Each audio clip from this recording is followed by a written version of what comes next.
दोस्तों, यदि आपके यहाँ मुक्ति यज्ञ खंड काव्य चलता है तो आज की वीडियो बहुत ज़्यादा इंपॉर्टेंट होने वाली है, क्योंकि दोस्तों आज की इस वीडियो में आपको मुक्ति यज्ञ खंड काव्य के प्रमुख पात्र गांधी जी का इतना सिंपल चरित्र चित्रण बताने वाला हूं कि यदि आप इस वीडियो को एक दो बार देख लेंगे ना दोस्तों, तो आपको इसे तनिक भी रटने की जरूरत नहीं पड़ेगी और एग्जाम में आपको फुल मार्क्स मिलेगा अगर आप ऐसा लिख करके आते हैं तो चलिए भाई, बिना देरी किए हुए वीडियो को शुरू करते हैं और पूरा आपको बताते हैं कि एग्जाम में आपको गांधी जी का चरित्र चित्रण किस तरीके से लिखना है। ठीक है, तो चलिए शुरू करते हैं। तो सबसे पहले आपको लिखना है दोस्तों, मुक्ति यज्ञ खंड काव्य के आधार पर गांधी जी की चारित्रिक विशेषताएं इस प्रकार हैं, इतना लिखेंगे। उसके बाद अब आपको हेडिंग डाल डाल करके लिखना है। ठीक है, जिसमें पहली हेडिंग रहेगी सत्यवादी। इसमें लिखेंगे कि गांधी जी एक सत्यवादी महापुरुष थे। सत्य और अहिंसा के द्वारा ही उन्होंने देश को आज़ाद कराने का सफल प्रयास किया।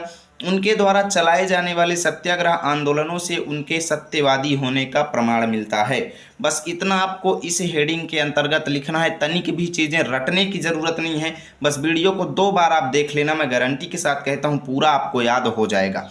अगली हेडिंग आपको डालना है कुशल राजनीतिज्ञ। इसमें लिखेंगे कि गांधी जी एक कुशल राजनीतिज्ञ थे।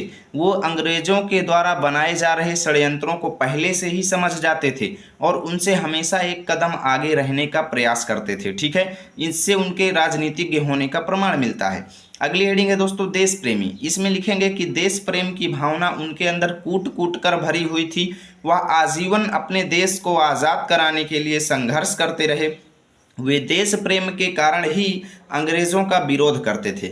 आपको इस हेडिंग के अंतर्गत इतना लिखना है, देश प्रेमी के अंतर्गत। ठीक है, अगली हेडिंग है दोस्तों एकता के समर्थक। इसमें लिखेंगे कि गांधी जी कभी भी मानव मानव में अंतर नहीं मानते थे। वे सभी को सुखी एवं समृद्ध देखना चाहते थे।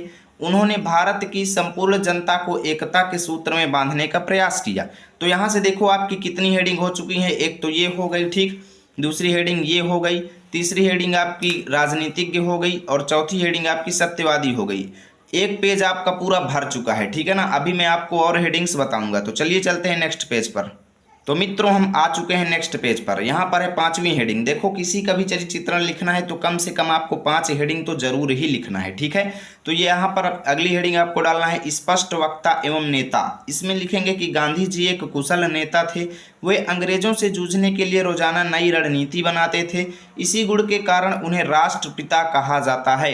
इस प्रकार हम कह सकते हैं कि गांधी जी एक सत्यवादी। देखो, अब अभी तक जितनी भी हेडिंग आपने बनाया है, ठीक है, उन सबको कामा लगा लगा करके लिख दो। सत्यवादी, देश प्रेमी, ईमानदार, राजनीतिज्ञ एवं कुशल नेता थे। ठीक है, तो यहाँ से आपका चरित्र चित्रण कंप्लीट होता है। अगर आपको इसका पीडीएफ चाहिए तो टेलीग्राम पर जाएं, लर्न विथ आरपी लिखे हमारा चैनल आएगा, उसको ज्वाइन करें, वहां पर इसकी फ्री पीडीएफ मिल जाएगी। ठीक है।